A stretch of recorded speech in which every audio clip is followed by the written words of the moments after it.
North Carolina. Oh, it's good to see everyone. Thank you. Oh, it's good to see everyone. Good afternoon, everyone. Please have a seat if you have a seat. Please have a seat. Mike D, so Mike D's Barbecue, let me tell you one of the biggest fans of Mike D's Barbecue. My husband dug him off. And thank you, Mike, for sharing your story. And I'm just so sorry for what your family has been through, but you have, out of an incredible tragedy, done so much for the community, and you are such a role model. So thank you, Mike, for everything you do. Thank you. And good afternoon to everyone here. Thank you to all of the incredible leaders with us today, including my friend, the Governor, Roy Cooper. Where is he? Here with his daughter. Every time I land in North Carolina, I'm just literally coming down the stairs of Air Force Two, I will shout to Roy Cooper, "What number is it, Roy?" And today he shouted 16, which is the number of times I've been in this beautiful state since I've been vice president. Every time. I want to thank your next governor, Attorney General Josh Stein. He's doing incredible work. He's going to be an extraordinary governor. Representatives Adam, Manning, Foushee, and Nickel, thank you all for your support, for your friendship, for your leadership. Chair Thomas of the Wake County Board of Commissioners, thank you for all that you do. And to all the leaders that are here today, including the students and instructors here at Wake Tech North. Thank you. Thank you. So thank you all. So listen, this election, I do strongly believe, is about two very different visions for our nation.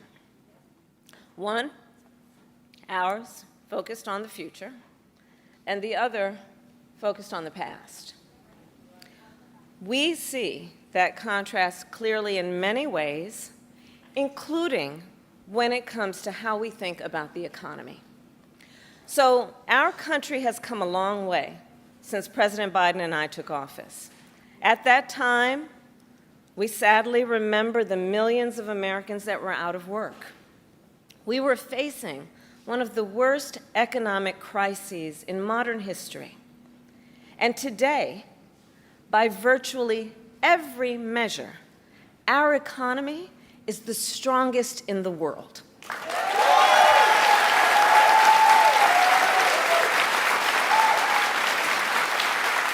We have created 16 million new jobs. We've made historic investments in infrastructure, in chips manufacturing, in clean energy. And new numbers this week alone show that inflation is down under 3%.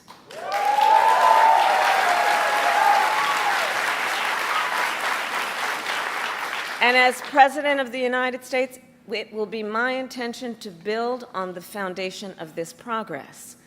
Still, we know that many Americans don't yet feel that progress in their daily lives. Costs are still too high. And on a deeper level, for too many people, no matter how much they work, it feels so hard to just be able to get ahead. As president, I will be laser focused on creating opportunities for the middle class that advance their economic security, stability, and dignity. Together, we will build what I call an opportunity economy. An opportunity economy. An economy where everyone can compete and have a real chance to succeed.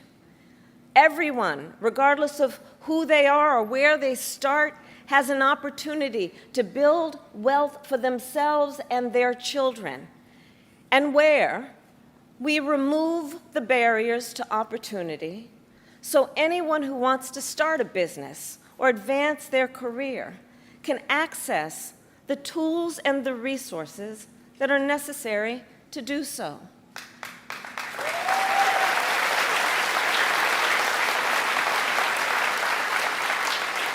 I will focus on cutting needless bureaucracy and unnecessary regulatory red tape, and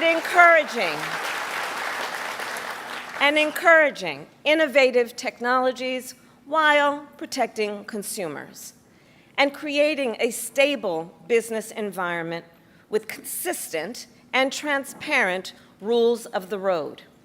As president, I will bring together labor with small businesses and major companies to invest in America, to create good jobs, achieve broad-based growth, and ensure that America continues to define the future and lead the world.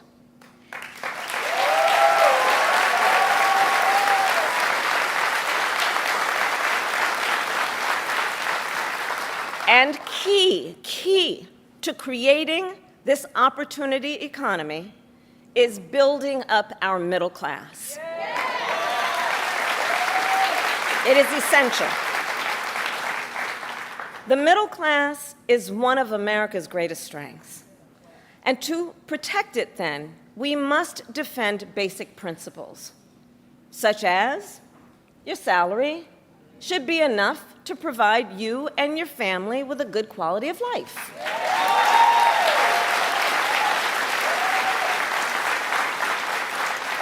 Such as no child should have to grow up in poverty.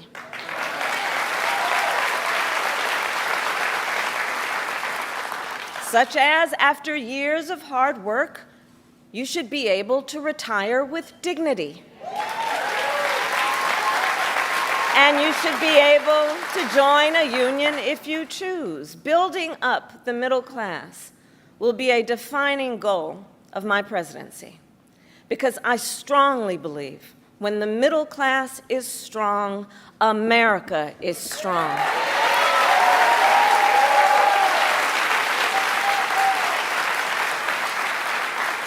So in the weeks to come, I will address in greater detail my plans to build an opportunity economy. And today, I will focus on one element that's on the minds of many Americans as they pay their bills at the kitchen table or walk the aisles of a grocery store. And that is lowering the cost of living.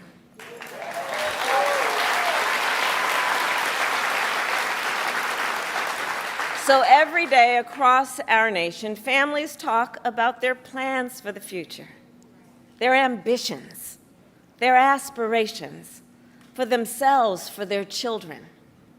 And they talk about how they're going to be able to actually achieve them financially. Because look, the bills add up. Food, rent, gas, back-to-school clothes, prescription medication. After all that, for many families, there's not much left at the end of the month. I grew up in a middle-class household. For most of my childhood, we were renters. My mother saved for well over a decade to buy a home. I was a teenager when that day finally came, and I can remember so well how excited she was.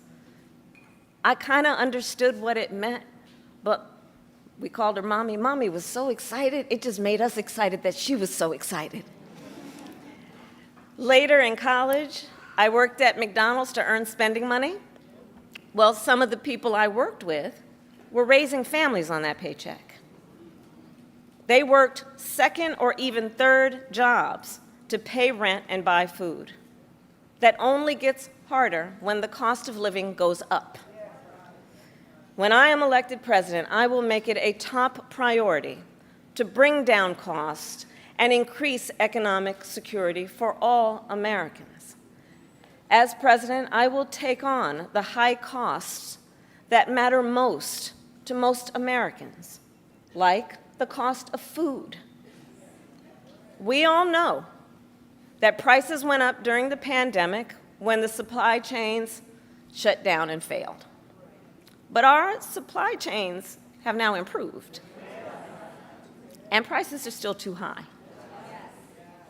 A loaf of bread costs 50% more today than it did before the pandemic.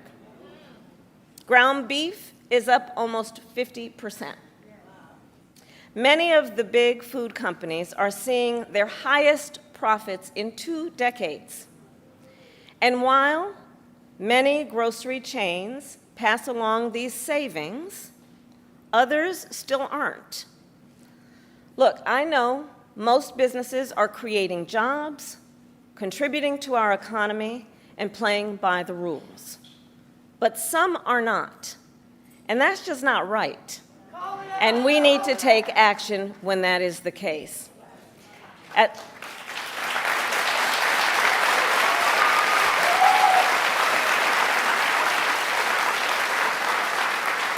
As Attorney General in California, I went after companies that illegally increased prices, including wholesalers that inflated the price of prescription medication, and companies that conspired with competitors to keep prices of electronics high. I won more than $1 billion for consumers.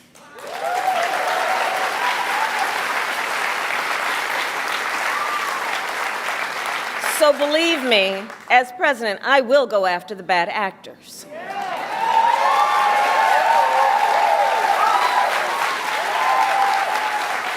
And I will work to pass the first ever federal ban on price gauging on food. My plan will include new penalties for opportunistic companies that exploit crises and break the rules, and we will support smaller food businesses that are trying to play by the rules and get ahead.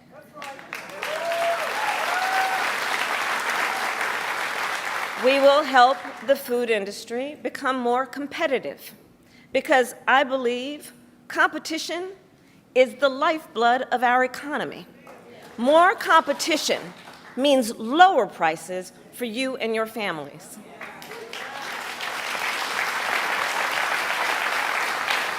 Now compare what Donald Trump plans to do. He wants to impose what is, in effect, a national sales tax on everyday products and basic necessities that we import from other countries. That will devastate Americans. It will mean higher prices on just about every one of your daily needs.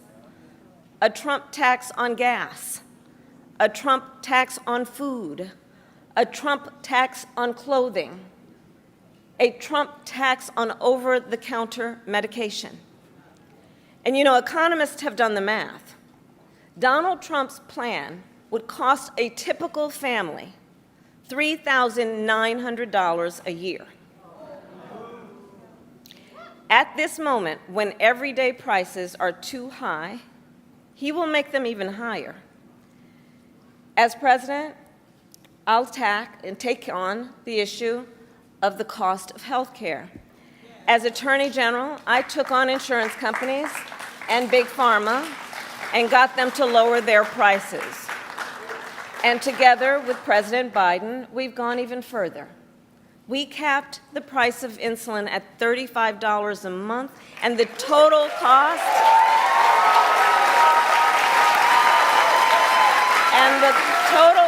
of prescription drugs at $2,000 a year for seniors. We let Medicare negotiate lower drug prices for seniors. And just yesterday, we announced that we are lowering the price by up to 80% for 10 more life-saving drugs.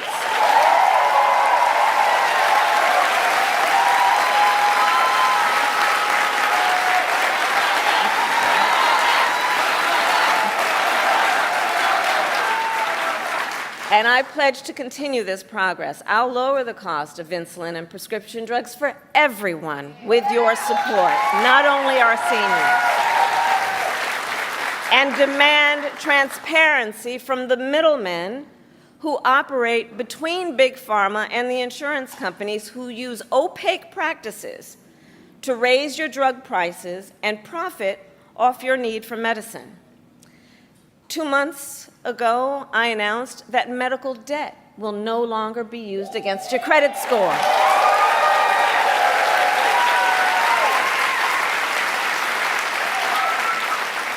And I will work as president with states like here in North Carolina, Roy Cooper, thank you again, to cancel medical debt for more and more, millions more Americans.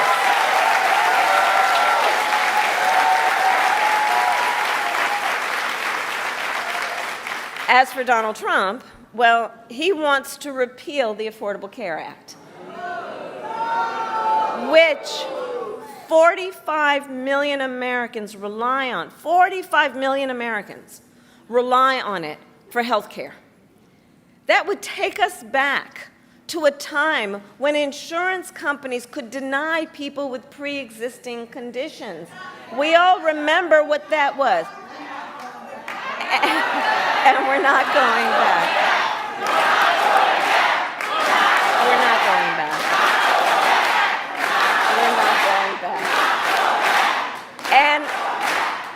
And remember, and this is why we're not going back, because we do remember, he tried to cut Medicare every year he was president, threatening a program that tens of millions of seniors count on. And according to his Project 2025 agenda, he intends to undo our work to bring down prescription drugs, the cost of prescription drugs, and insulin costs. Well, we've come too far to let that happen.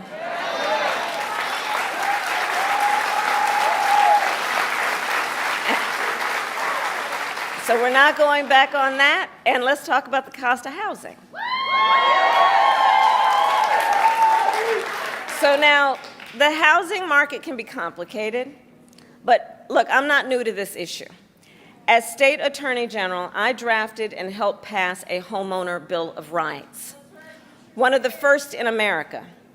And during the foreclosure crisis, I took on the big banks for predatory lending with many of my colleagues, including Roy Cooper, and won $20 billion for California families when I was Attorney General.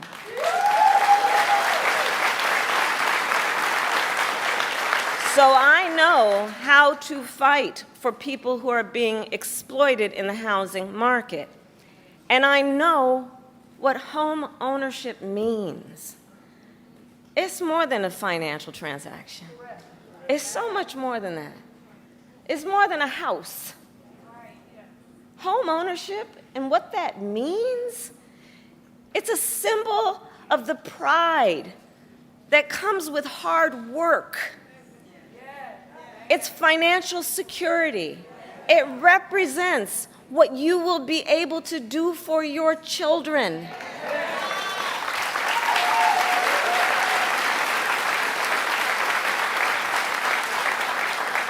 And sadly, right now, it is out of reach for far too many American families. There's a serious housing shortage. In many places, it's too difficult to build, and it's driving prices up. As president, I will work in partnership with industry to build the housing we need, both to rent and to buy. We will take down barriers and cut red tape, including at the state and local levels.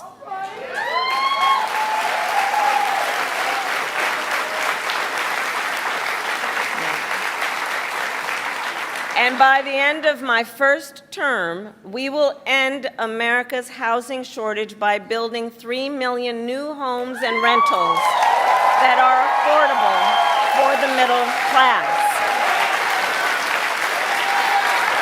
And we will do that together. We will do that together. And we will make sure those homes actually go to working and middle-class Americans, not just investors. Because, you know, some corporate landlords, some of them, buy dozens, if not hundreds of houses and apartments. Then they turn them around and rent them out at extremely high prices. And it can make it impossible then for regular people to be able to buy or even rent a home. Some corporate landlords collude with each other to set artificially high rental prices, often using algorithms in price-fixing software to do it. It's anti-competitive, and it drives up costs. I will fight for a law that cracks down on these practices.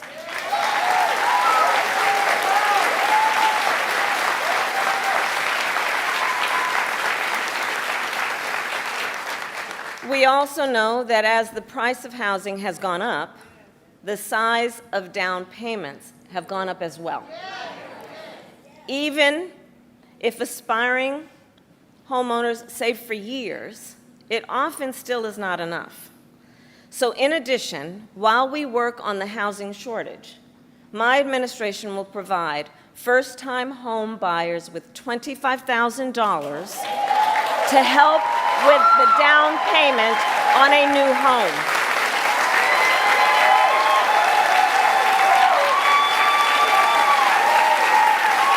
We can do this. We can do this. All to help more Americans experience the pride of home ownership and the financial security that it represents and brings. So that's my plan. But here's what Donald Trump would do. If his Project 2025 agenda is put into effect, it will add around $1,200 a year to the typical American mortgage. He's got it backward.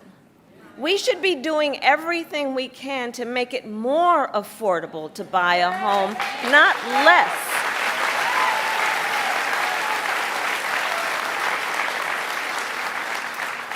Finally, there's one more way I will help families deal with rising costs, and that's by letting you keep more of your hard-earned money.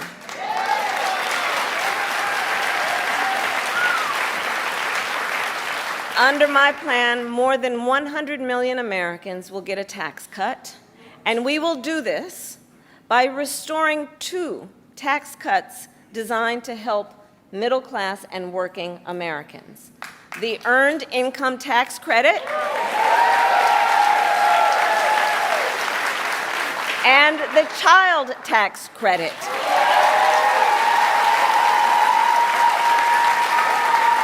Through which millions of Americans with children got to keep more of their hard-earned income. We know this works and has a direct impact on so many issues, including child poverty. We know it works. So as president, I'll not only restore that tax cut, but expand it. We will provide $6,000 in tax relief to families during the first year of a child's life. Now think what that means. Think what that means. That is a vital, vital year of critical development of a child. And the cost can really add up, especially for young parents who need to buy diapers and clothes and a car seat and so much else. And we will do this while reducing the deficit. Compare my plan with what Donald Trump intends to do. He plans to give billionaires massive tax cuts year after year. And he plans to cut corporate taxes by over $1 trillion, even as they pull in record profits. And that's on top of the $2 trillion tax cut he already signed into law when he was president, which, by the way, overwhelmingly went to the wealthiest Americans and corporations and exploded the national deficit. You know, I think that if you want to know who someone cares about, look who they fight for. Look who they fight for.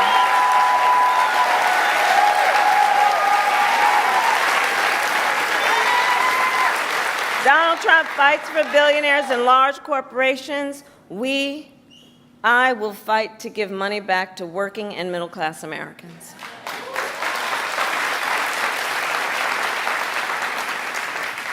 So I'll end with this. 2 days ago, Donald Trump was here in North Carolina. He said he was going to talk about the economy. I think you all watched. You know what I'm about to say. But he offered no serious plans to reduce costs for middle-class families. No plan to expand access to housing or health care. And that, actually, I think for most of us, was not surprising. Because we already know his plans. We know the Project 2025 agenda. So there's a choice in this election. Donald Trump's plans to devastate the middle class, punish working people, and make the cost of living go up for millions of Americans. And on the other hand, when I'm elected president, what we will do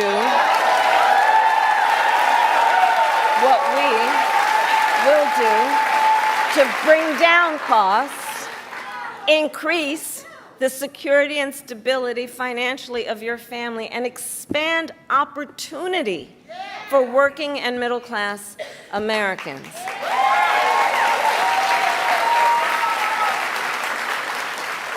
So now is the time to chart a new way forward. Now is the time to chart a new way forward, to build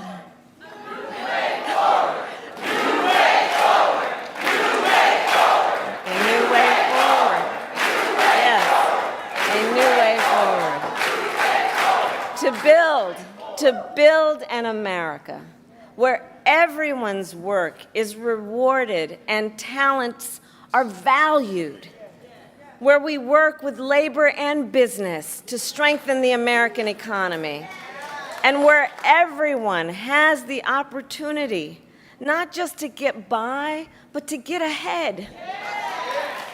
So I thank you, North Carolina. We're going to get this done. And with your help, God bless you, and God bless the United States of America. God bless you.